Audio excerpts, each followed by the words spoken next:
Түрүүн бас би эрүүл мэндийн салбарын цалингийн асуудлыг асуусан та нэмж чадахгүй гэсэн.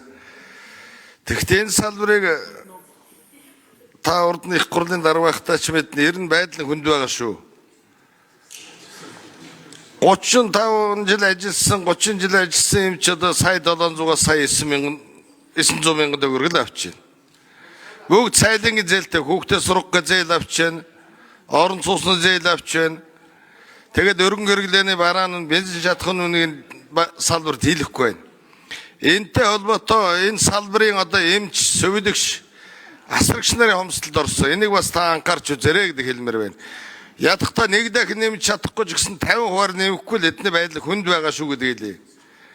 Нөгөө талаар одоо улсын аюулгүй байдлын үтнээс энэ Монгол улсын үндэсний эмийн үйлдвэрийг одоо хөгжүүлэх талын асуудлаар онцгой анхаараарай. Батгат лабораторийн асуудал байж байгаа. Дараагийн асуудал дээр хүнсний асуудал байгаа. Түрүүн бас ярьсан хавдрын ихсэлтийн 80% нь одоо энэ хүнсний аюулгүй байдлаар алдсантай холбоотой нөгөө төр хавдрын их залуужж байна. Энэ одоо химикат ихтэй хавдар өсч бодсихтэйгээ түрүү хэлсэн. Нөгөө талаар одоо янз бүрийн юмуд байж байна.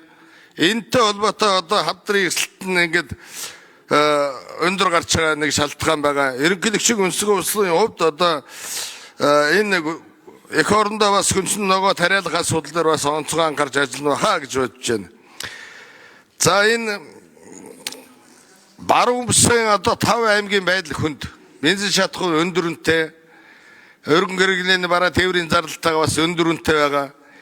Тийм учраас баруун бүсд онцгой анхаарахгүй бол нэлээд хүнд байгаа шүү. Алслагдсан байдалтай, эмийн үн өндөр, хөнгөлттэй авч чаддгүй.